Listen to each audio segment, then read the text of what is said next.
Welcome to another edition of Islanders Insider. I'm Stephen King. Today we're going to be talking some more Islander hoops with head coaches Willis Wilson and Royce Chadwick. We'll also be showing you a little retrospective on the Texas A&M University Corpus Christi campus. As we get things started, let's bring in the head coach of Islander men's basketball, Coach Willis Wilson. Coach. Merry Christmas. And to you as well. Happy holidays to you and, of course, to everybody out watching today. Let's talk some hoops here. Now, it's kind of been a tough go, as of late, a couple tough games on the road, South Alabama and Texas A&M, and then most recently UTSA coming to the American Bank Center. Did not go your way. Is there kind of a little pattern generating in some of the way some of these games are playing themselves out? You've probably understated a little bit. Okay. And if I would describe the situation that we're dealing with, the one word that comes to mind is frustration. I don't think there's anything you can do in life where you're going to be successful and do it with a frustrated attitude. And when you look at our last home game against UTSA, just the fact that we missed so many easy shots, we want that ball to go in so badly, we really lost our focus on process. And that is a sign of frustration. And unfortunately for us with the young basketball team, it really escalated on us in that ball game. I felt like we've made progress. We've had good practices. In fact, the day before the UTSA game was one of our better practices of the year. And something happened between the time we went on the floor for that game and the time that practice then the night before.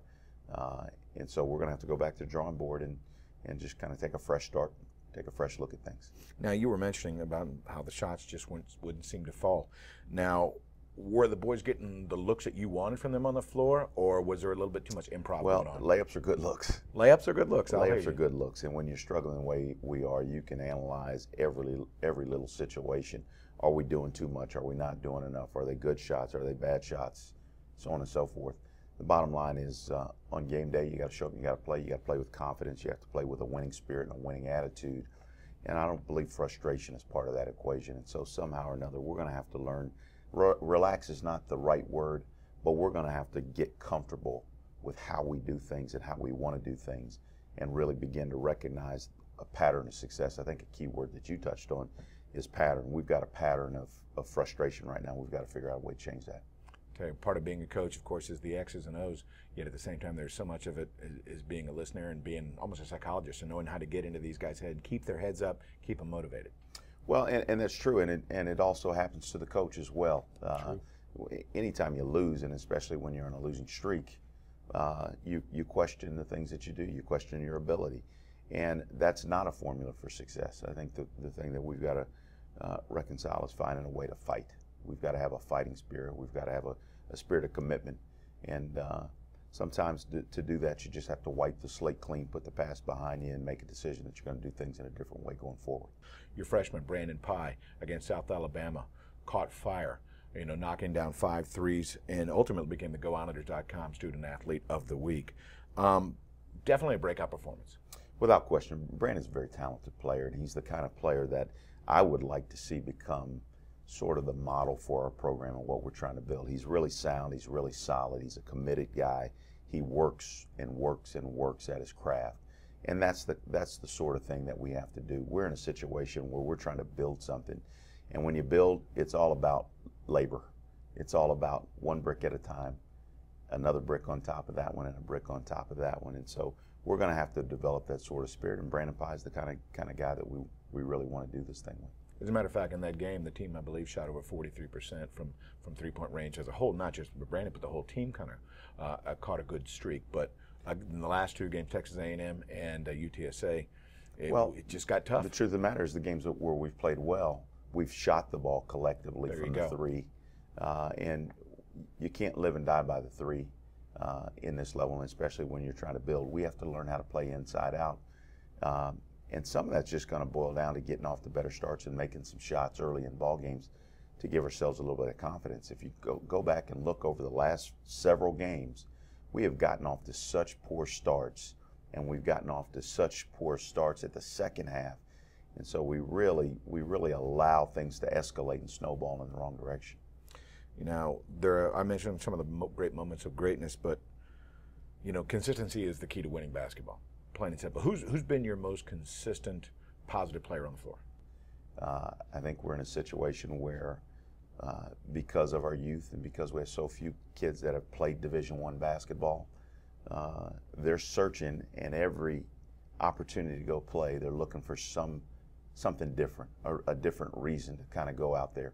And that's really not what we need. What we need is somebody to find an anchor and find one or two things that they can do well, and then build on that and allow other guys to gravitate toward that. And it's kind of a pyramid effect. You kind of lay one stone, and then two or three, and then you kind of build one or two on top of that, and you continue to build up from there.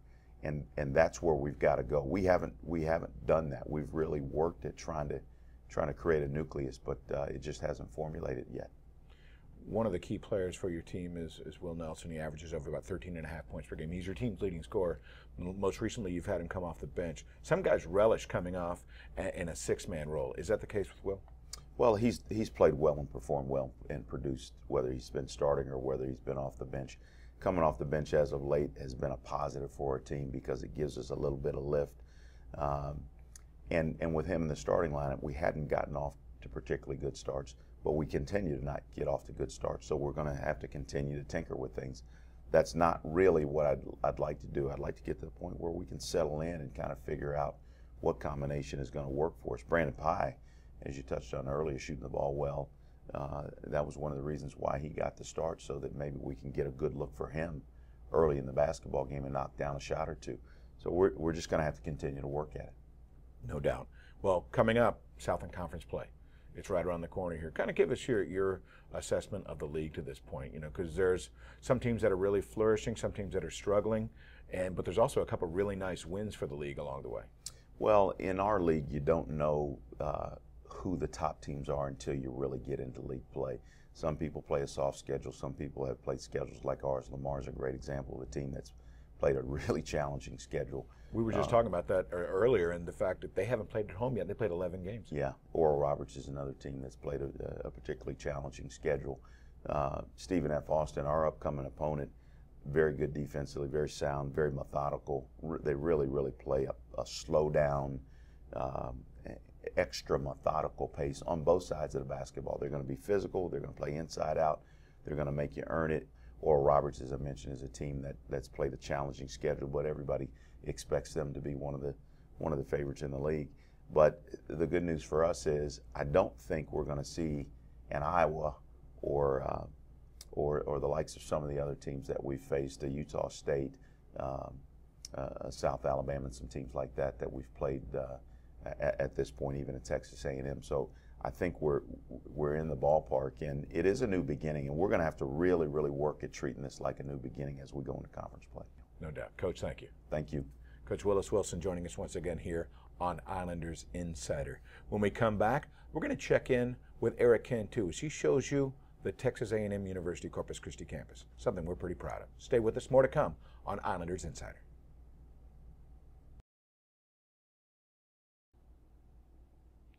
Welcome back to Islanders Insider. At this time, let's send it to our field correspondent, Eric Cantu, as he shows you the beauty of the Texas A&M University Corpus Christi campus. When speaking with Islander athletics coaches, we asked them how recruits responded to the campus environment and surroundings. When I tell my recruits that our campus is located right on the beach, usually it's a huge smile. It's a great selling point for us. When we first tell recruits about the location of our campus, they seem really excited. We encourage them to check out the website because the pictures on there, I think, do it justice. Everyone that we have had come in, they make the comment, the statement that it's even more beautiful in person than the pictures that we send.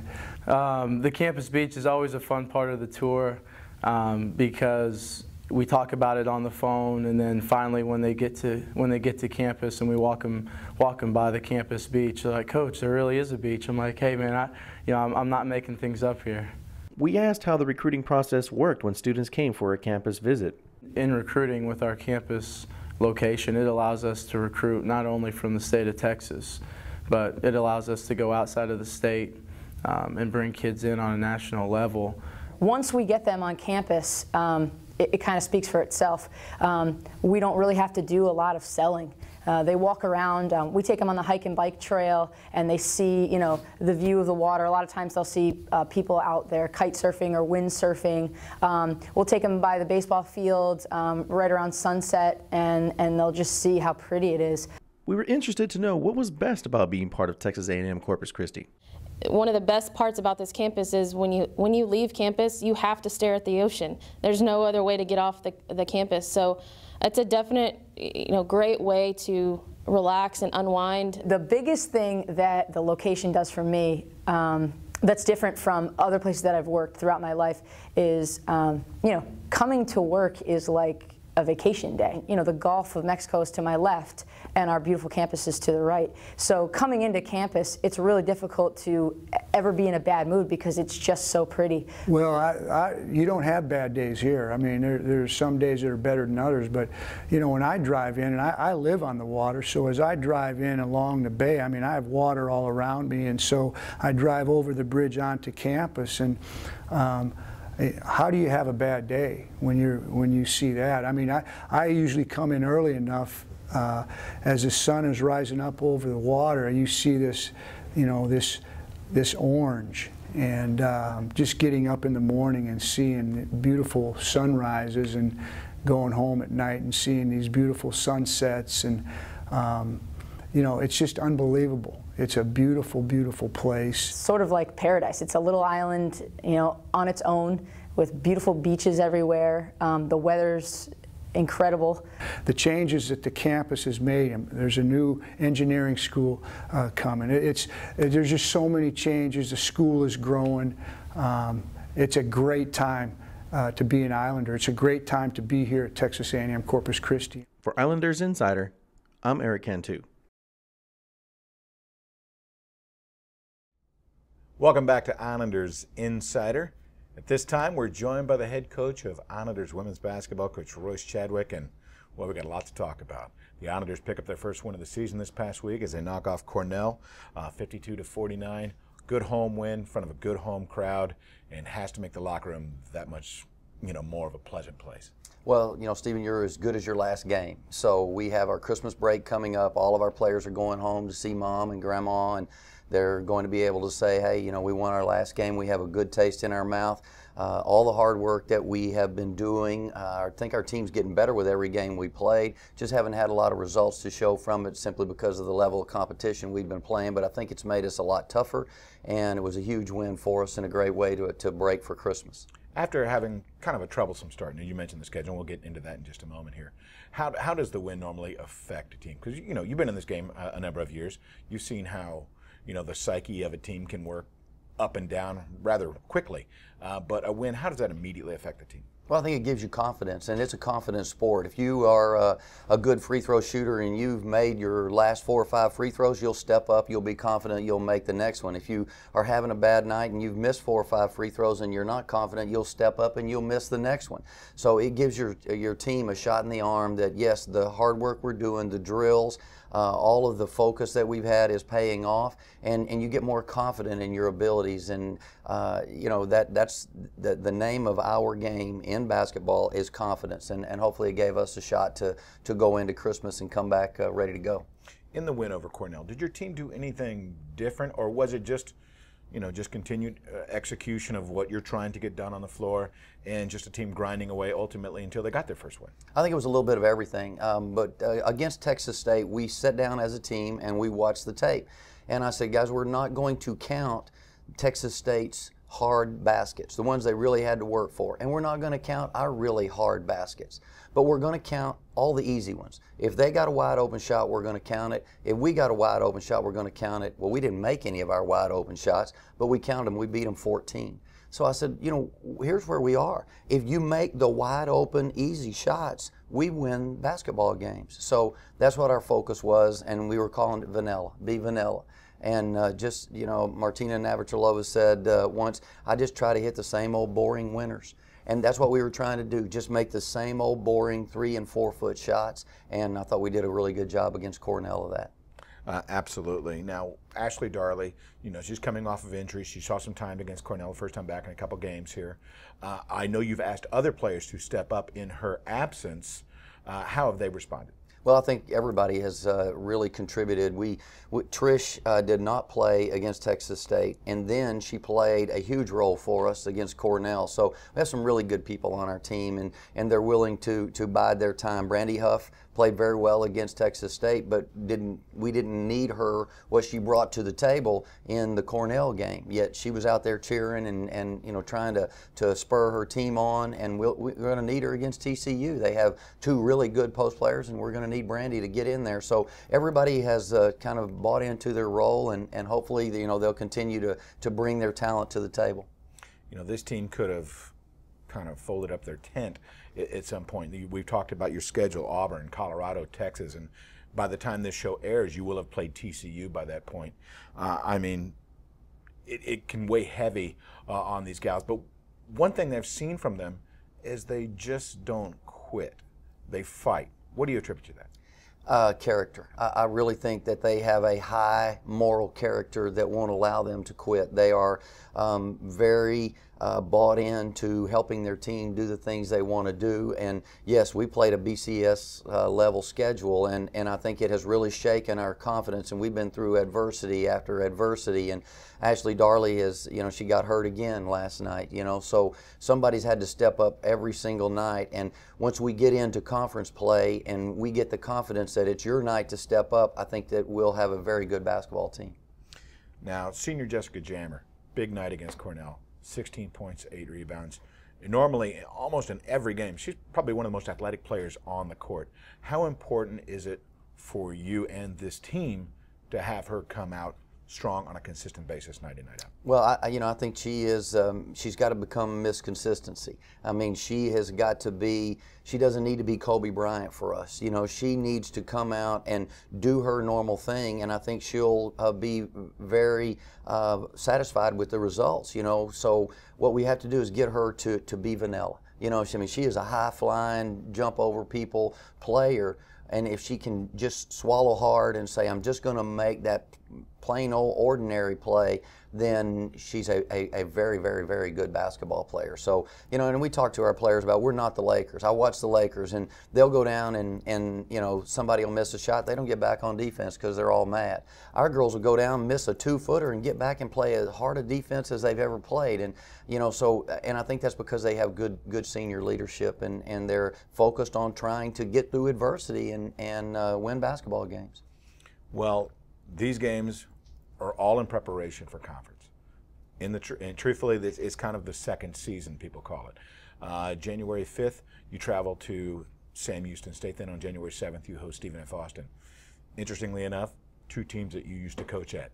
Are these matchups special to you? Well, you know, I'm very grateful to Sam Houston State and to Stephen F. Austin because they gave me opportunities. A lot of great friends in Huntsville and in Nacogdoches, and they're special places and always have a place in my heart. But my focus is my team right here, right now. There's nothing more important than what these young ladies in this locker room are trying to accomplish. And it's just you know, it's a gym that I've done some things in, and you know, hopefully we'll do some positive things in this gym again with the team that we have. So looking forward to the opportunity to start Southland Conference play. We have some girls shooting in the teens, you know, from the floor, and they want to wipe that out and start over as we can with new Southland Conference stats. And so we're looking forward to that challenge.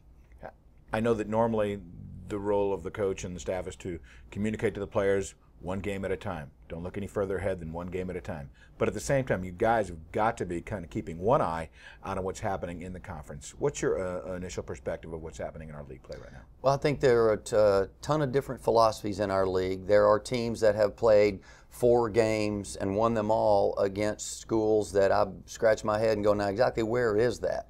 Then there's the other end of the spectrum, which I believe we've done, and you've got, I know where Indiana is, I know where Auburn is, I know where Texas is, I know where Colorado is. When those names come to mind, there's no question about the level of the competition that you played.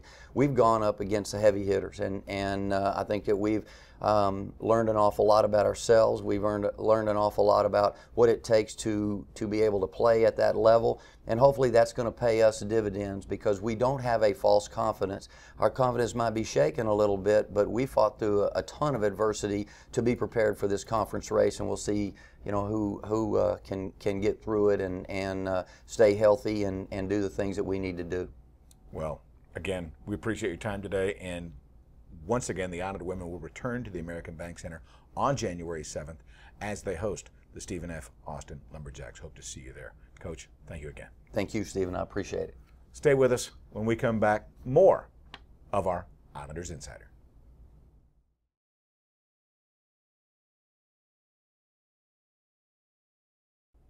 Welcome back to Islanders Insider. We appreciate the coaches being here once again, sharing their insight to the programs. But right now, let's tell you what's coming up next for Islander athletics. On December 29th, the Islander men take to the court at the American Bank Center as they host Stephen F. Austin in Southland Conference play. That's our Youth Day. Receive a free Youth 13 and under ticket for every adult ticket purchased as the Islanders kick off their Southland Conference slate. Then on the 31st, men's basketball will travel to Oklahoma, Norman, Oklahoma to be precise, as they take on the Sooners at 2 o'clock. On December 29th, the Islander women head to TCU, a 5 o'clock start time in Fort Worth. Then on January 4th, the women will start things off in Southland Conference play with a 1 o'clock start at Sam Houston State. It's a double-header action that day as the Islander men will take to the court as well at Sam Houston, that time 3:30. Then on January 7th, women's basketball returns to the American Bank Center as Stephen F. Austin comes to town as well. That game is a Be an Islander night. Every dream of being an Islander student, well, here's your chance. Wear blue, act rowdy, and get a premium courtside seat for just $5. Call 825-BALL or email Sean Kelly at tamucc.edu to purchase your tickets today. For more information about Islander athletics, schedules, or rosters, you can always check in at goislanders.com.